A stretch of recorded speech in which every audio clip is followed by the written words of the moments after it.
तो hey guys, welcome back in a new video. तो guys, आज हम सॉल्व करने वाले हैं फार्मास्यूटिकल ऑर्गेनिक केमिस्ट्री 2, जो कि पेपर है 2022-23 का।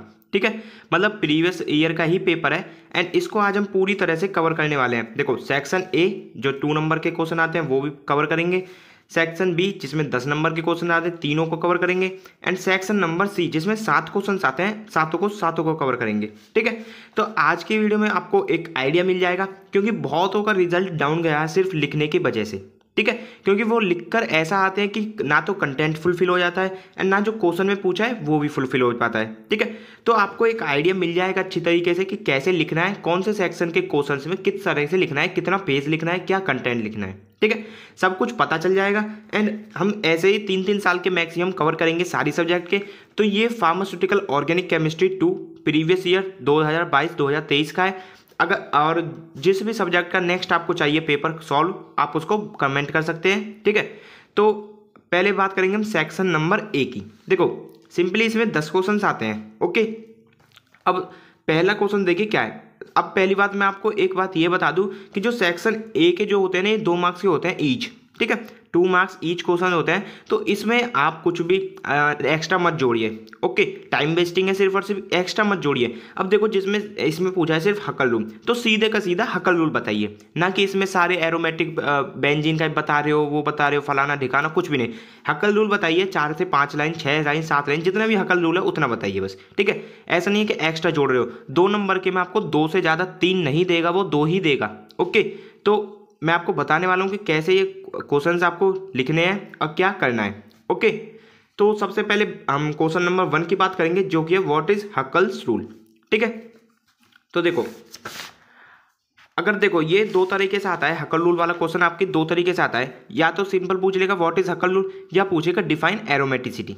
ओके, तो अगर एरोमेटिसिटी भी आपसे पूछता है ना, तो फिर भी आपको हकल रूल ही लिखना है। ठीक है, तो इसलिए पहले आप एरोमेटिसिटी की डेफिनेशन जो है वो जान लो, क्योंकि दोनों तरीके से क्वेश्चन आ जाता है और दोनों में सेम ही चीज़ लिखनी होती है। Okay, so aromaticity is a property of some compound which increase their stability due to delocalisation of pi electron. अब आपने बेंजीन पढ़ा है, बेंजीन में क्या होता है, डीलोकलाइजेशन। अब जो डीलोकलाइजेशन होता है उसकी वजह से जो कंपाउंड होता है वो ज़्यादा स्टेबल हो जाता है। ठीक है, अब ये स्टेबिलिटी को इंक्रीज करने वाली प्रॉपर्टी को ही हम कहते हैं एरोमेटिसिटी। ठीक है, अब नेम से ही समझ लो, एरोमेटिसिटी यानी कि एरोमेटिक कंपाउंड की ही कोई प्रॉपर्टी होगी। सिंपल है ना, तो मतलब जो डीलोकलाइजेशन हो रहा है उसकी वजह से जो कंपाउंड होते हैं उनकी स्टेबिलिटी इंक्रीज हो जाती है एंड इसी प्रॉपर्टी को हम कहते हैं aromaticity. Okay, aromatic compound are highly stable, सबको पता है क्योंकि उसमें होता है रेजोनेंस। Okay, example benzene. अब आता है आपका हकल रूल। तो Eric Huckel in 1931 gave some rule to determine aromatic properties of some compound, जिसको हम कहते हैं हकल्स रूल। तो हकल से हमारे साइंटिस्ट थे जिन्होंने 1931 में एक रूल दिया, जिससे हम जो एरोमेटिक कंपाउंड होते हैं, मतलब कुछ सम कंपाउंड्स की एरोमेटिक प्रॉपर्टीज को डिटरमाइन कर सकते हैं। ओके, तो according to Huckel's rule a compound will be aromatic if. अब जो हकल्स ने एक रूल दिया, उसमें हमारा कंपाउंड एरोमेटिक होगा। उन्होंने 2-3-4 शर्त दी, जो अगर इन चारों शर्त को फॉलो करेगा तो वो हमारा एक एरोमेटिक कंपाउंड होगा, अदरवाइज नहीं होगा। ठीक है, अब चारों शर्त को जान लो एक एक बार। फर्स्ट शर्त है हमारा it is cyclic, a ring और एटम। तो एरोमेटिक होगा तो सिंपल बात है कि हमारा साइक्लिक कंपाउंड होगा वो। ठीक है, मतलब एक रिंग होगी एटम में। सेकंड आता है द मॉलिक्यूल इज प्लेनर और flat, all atoms lie in same plane, that is sp2 hybridise. अब देखो, जो हमारे बेंजीन होते हैं एंड मतलब जितने भी हमारे फिनॉल, एरोमेटिक एमाइन कुछ भी होते हैं, वो हमारे प्लेनर और फ्लैट होते हैं, सबको पता है, एंड sp2 हाइब्रिडाइज रहते हैं। तो ये भी शर्त हमारी फॉलो करते हैं। इट हैज़ कंजुगेशन, इसमें होना चाहिए कंजुगेशन, यानी कि देखो जो हमारे चार्जेस बिगड़े रहते हैं, यानी कि जो हमारे पाई इलेक्ट्रॉन्स होते हैं, जैसे सिग्मा पाई ऐसे होने चाहिए, या फिर पॉजिटिव यहाँ पर सिग्मा पॉजिटिव चार्ज ऐसे होने चाहिए। अब देखो यहाँ पर देखो, sigma lone pair, sigma pi sigma. ठीक है, मतलब एक कंजुगेशन होना चाहिए एक तरीके से। ओके, एंड फोर्थ शर्त है हमारी the molecule has 4n+2 pi electron. अब ये जो एक फॉर्मूला आता है 4n+2 पाई इलेक्ट्रॉन, ये आता है पाई इलेक्ट्रॉन्स के नंबर को जानने के लिए। ठीक है, अब देखो जहाँ पर एग्जांपल समझ जाओगे आप। जैसे हमारी ये कितनी रिंग है, एक रिंग है। अब तो n की जगह हम रखेंगे 1, तो 4 1 4 और 2 6, मतलब इसमें 6 पाई इलेक्ट्रॉन है। अब देखो 6 पाई इलेक्ट्रॉन ये आ गया। ओके, अब ऐसे ही सेकंड एग्जांपल ले लो थायोफीन का। थायोफीन भी एक रिंग है, इसमें भी 6 पाई इलेक्ट्रॉन रहेंगे। ठीक है, मतलब ये आप इतना लिखोगे ना 2 नंबर आपको पक्के से मिल जाएंगे। ओके, तो ये क्वेश्चन होता है हमारा खत्म यहाँ पर।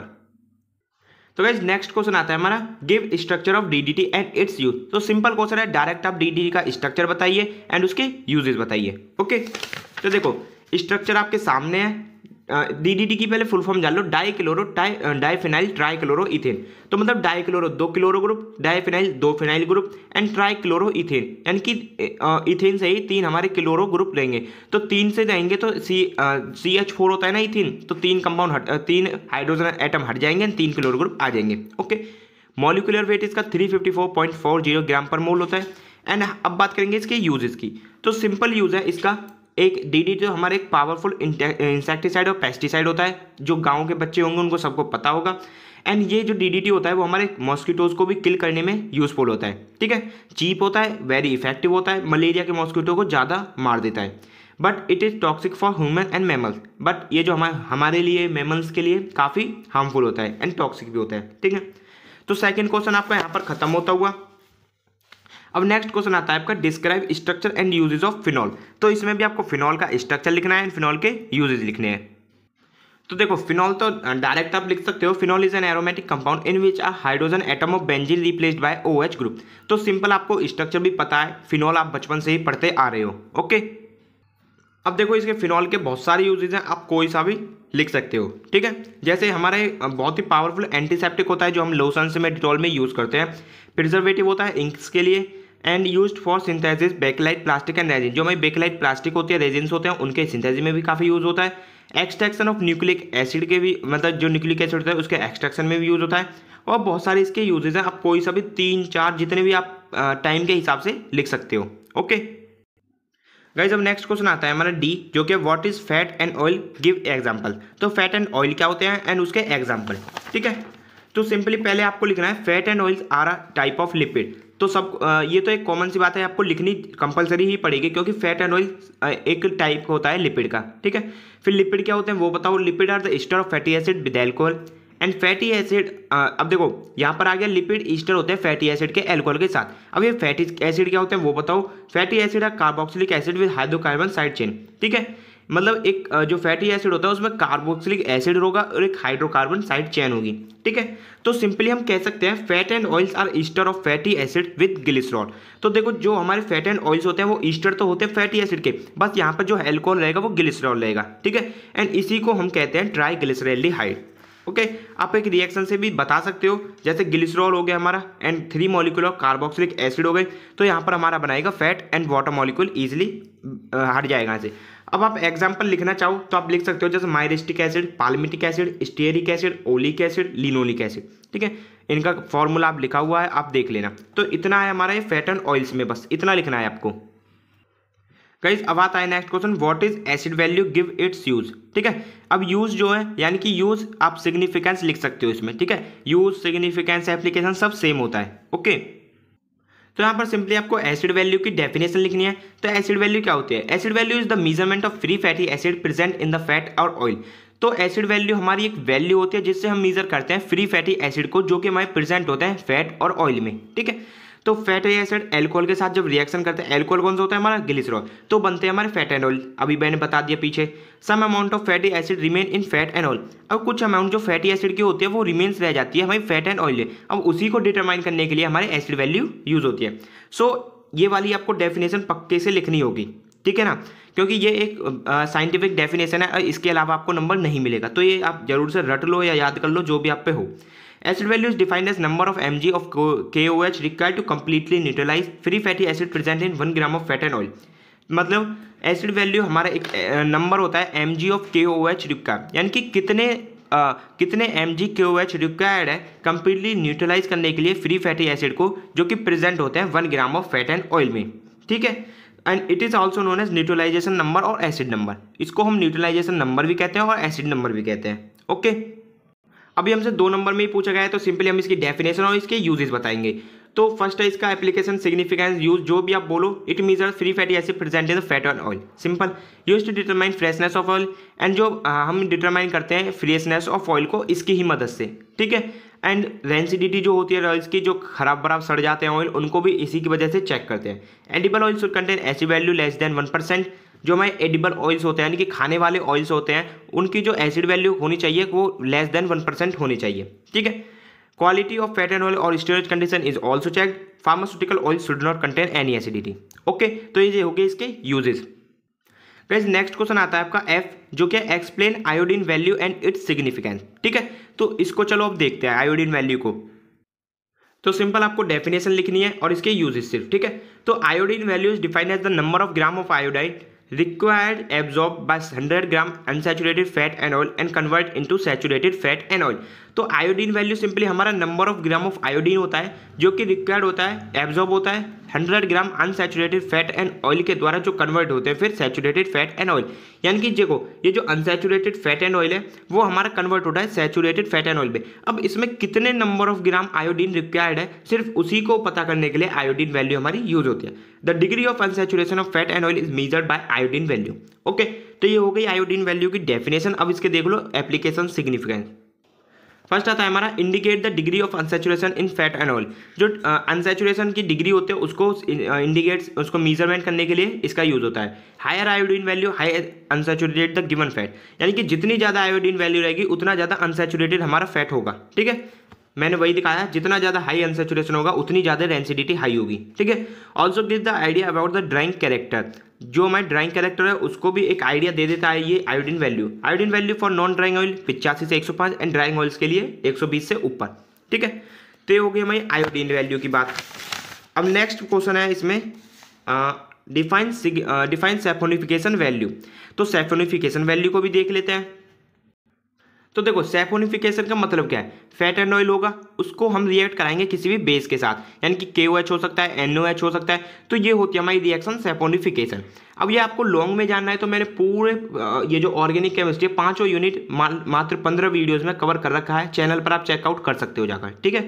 तो जब ये सैफोनिफिकेशन रिएक्शन होती है फैट एंड ऑयल और बेस के साथ तो हमारा बनता है सोप। तो इसी को जब हमारा सोप बनता है तो इसी को हम कहते हैं सैफोनिफिकेशन रिएक्शन, ठीक है। अब ये सैफोनिफिकेशन वैल्यू का है वो देखो। Saponification value is defined as number of mg of KOH NOH required to convert saponify 1 gram of fat and oil into soap। यानी कि सैपोनिफिकेशन वैल्यू आप ऐसे कह सकते हो कि कितने नंबर ऑफ mg, ये जो KOH है NOH है, इसके कितने नंबर ऑफ mg रिक्वायर्ड होंगे 1 ग्राम फैट और ऑयल को सोप में कन्वर्ट करने के लिए, ठीक है। तो सिंपली आपको बस इसकी डेफिनेशन ही लिखनी है। अगर आपके पास टाइम है तो आप आगे लिख सकते हो, नहीं तो आप डेफिनेशन बहुत है। तो गाइस देखो अब ईस्टर वैल्यू की बात करें हम तो ईस्टर वैल्यू भी कहीं ना कहीं सैपोनिफाई वैल्यू से रिलेट करते हैं। तो मतलब देखो जो कार्बोक्सिलिक एसिड हो गया और अल्कोहल हो गया तो ये हमारे जब रिएक्ट करते हैं तो ये हमारे बनाते हैं ईस्टर, ठीक है। सबको पता है ईस्टर बनाएंगे। अब जब ईस्टर के हम वाटर के साथ हाइड्रोलाइजेशन रिएक्शन कराते हैं, अब KOH भी हम इसमें डालते हैं, तो ये सबको पता है जब ईस्टर KOH के साथ रिएक्ट करेगा तो हमारी रिएक्शन होगी सैपोनिफिकेशन। तो इसमें फर्दर हमको सोप मिलेगा और ग्लिसरॉल मिलेगा। तो ईस्टर वैल्यू की डेफिनेशन आप ऐसे लिख सकते हो, ester value is defined as number of KOH required to saponify the ester present in 1 gram of fat and oil. वहाँ पर हम पूरे को कन्वर्ट ही कर रहे थे फैट एंड ऑयल में, एंड यहाँ पर हम KOH के नंबर ऑफ रिक्वायर्ड होंगे जो कि जो ईस्टर होंगे प्रेजेंट हमारे फैट एंड ऑयल में उसको कन्वर्ट करने के लिए, सैपोनिफाई करने के लिए, ठीक है। Ester value is equal to saponification value minus acid value. आप ऐसे भी इसको लिख सकते हैं, ओके। तो गाइस हमारा ये 8th क्वेश्चन भी यहाँ पर खत्म होता हुआ। नेक्स्ट क्वेश्चन हम बात करेंगे give resonance structure and uses of resorcinol. तो रेसोक्रिनॉल की बात करेंगे हम। तो देखो रेसोक्रिनॉल स्ट्रक्चर आपको देख रहा है 2 अल्टरनेट पोजीशन में OH ग्रुप रखे रहते हैं, यानी कि फिनॉल का ही डेरिवेटिव है, ठीक है। यूजेस के एंटीसेप्टिक है, डिसइंफेक्टेंट है, ये जो हमारी ट्रीटमेंट में यूज आता है स्केजमा, रेडनेस जो होता है स्कोरिस एंड अदर स्किन डिसीज, जो स्किन के डिसीज होते हैं सिंपली उसमें। It's 2% solution used in high fever and in whooping cough, यानी कि जो खांसी आती है हमको ज़्यादा तेज बुखार आ जाता है, इसका 2% सॉल्यूशन उसमें यूज होता है। एंटी डेंड्रफ है शैम्पू में, गैस्ट्रिक कैल्सर को भी ठीक करता है, एनाल्जेसिक एक्ट भी है। अब इसमें हमको पूछा गया है इसका रेजोनेंस। तो रेजोनेंस मैंने फिनॉल का आपको पढ़ाया है तो आप इसका करके दिखाइए मुझको, ठीक है। अब जिसको भी थोड़ी प्रॉब्लम थी आप कमेंट कर देना, नहीं तो मोस्टली बच्चे इसको कर देंगे इसके रेजोनेंस को, ठीक है। तो रेजोनेंस आप मुझको कमेंट कर देना कि हुआ है आप पे या नहीं, तो हम सॉल्व करा देंगे, नहीं तो मुझको लगता है कि आप सब कर लोगे। लास्ट क्वेश्चन आता है मैं give physical and chemical properties of naphthalene, ठीक है। तो इसको देखते हैं। देखो गाइज, अब नेफ्थलीन के बारे में पूछा है तो आपको सिंपली आप बताना तो पड़ेगा यार कि नेफ्थलीन होता क्या है, ठीक है। तो सिंपली वही आपको रिएक्शन लिखनी है। Naphthalene is also a member of polynuclear aromatic hydrocarbon where two benzene is fused at ortho position, ठीक है। तो सिंपली हमारा नेफ्थलीन एक पॉलीन्यूक्लियर हाइड्रोकार्बन का एक मेंबर होता है जिसमें हमारी दो बेंजीन रिंग फ्यूज्ड रहती है ऑर्थो पोजीशन पर, ठीक है। तो ये होगा इसका इंट्रोडक्शन। इसमें हमें पूछे फिजिकल प्रॉपर्टीज ऑफ नेफ्थलीन। सबसे पहले कलरलेस होता है, क्रिस्टलाइन सॉलिड होता है, मेल्टिंग पॉइंट 82 डिग्री सेल्सियस है, बॉइलिंग पॉइंट 218 डिग्री सेल्सियस है, वाटर में इंसॉल्युबल है, एंड जो हमारे ऑर्गेनिक सॉल्वेंट है यानी कि ईथर, बेंजीन, इथेनॉल, इनमें हमारा सॉल्युबल है। एंड इसकी जो कैरेक्टरिस्टिक होती है वो मतलब इसमें जो महक आती है वो माउथ बॉल ऑर्डर कहते हैं, यानी कि जो हमारी माउथ बॉल होती है उनकी तरह बिल्कुल इसमें ऑर्डर आती है, ठीक है। इसमें हमारी केमिकल प्रॉपर्टीज और पूछिए नेफ्थलीन की तो वो भी देख लो। ये सिंपली हमारा बेंजीन की तरह ही होता है एरोमेटिक, तो हमारा ये सब्सटीट्यूटिव रिएक्शन ही देता है, ठीक है। तो ये हमारी जो इलेक्ट्रोफिलिक इस पर आके रिएक्ट करता है तो ये दो पोजीशन में हमारी मतलब रिएक्शन देता है। फर्स्ट इस वाली पोजीशन पर, सेकंड इस वाली पोजीशन पर। तो जो हमारे फर्स्ट वाली पोजीशन होती है उसमें हमारा बहुत ही ज़्यादा स्टेबल रहता है एंड सेकंड वाली में लेस स्टेबल होता है। तो सबसे ज़्यादा आपको रिएक्शन यही वाली देखने को मिलेंगे। देखो रिएक्शन आप फिर फर्स्ट है फ्रीडरक्राफ्ट एसाइलेशन। तो एसाइलेशन हमारे सबको पता है CH3COCl यानी कि एसिटिल क्लोराइड और AlCl3 एल्यूमिनियम क्लोराइड की प्रेजेंस में होगा, ठीक है। इसमें हम कार्बन डाइसल्फाइड का भी यूज़ करते हैं, इसकी प्रेजेंस में ही ये रिएक्शन होती है। तो फर्स्ट पोजीशन पर हमारा एसिटो ग्रुप आकर रिएक्ट कर जाता है एंड अटैच हो जाता है इससे, तो हमारा बनता है 1-एसिटाइल नेफ्थलीन, ठीक है। ऐसा ही हमारा सेम फ्रीडरक्राफ्ट एल्काइलेशन होता है, बट ये हमारा सेकंड पोजीशन पर आकर जुड़ता है। तो एल्काइलेशन किसके प्रेजेंस में होगा, कोई एल्काइल ग्रुप। यहाँ पर है हमारा CH3CH2Cl यानी कि एथिल क्लोराइड ग्रुप। तो यहाँ पर जो ये एथिलीन ग्रुप है ये हमारा आके अटैच हो जाएगा सेकंड पोजीशन पर, यह हमारा बनाएगा मिथाइल हैलाइड जो कहता है 2-इथाइल नेफ्थलीन, ठीक है। तो इसमें दो रिएक्शन बहुत है क्योंकि 2 मार्क्स में पूछा गया है, आप ज़्यादा लंबा इसको मत खींचो। तो गाइस अब हमारा सेक्शन नंबर A जो कि 10 क्वेश्चन थे इसमें 2-2 नंबर वाले वो खत्म होते हैं, ठीक है। तो देखो अब बात आएगी आपकी सेक्शन नंबर B और सेक्शन नंबर C की। तो देखो यार मैं अब एक एक क्वेश्चन यहाँ पर सॉल्व कराऊंगा तो काफ़ी लॉन्ग वीडियो हो जाएगी एंड ना मेरे लिए अच्छा रहेगा एंड ना आपके लिए, क्योंकि आप वीडियो भी नहीं देखोगे एंड ना कुछ आप सीखोगे फिर, ठीक है।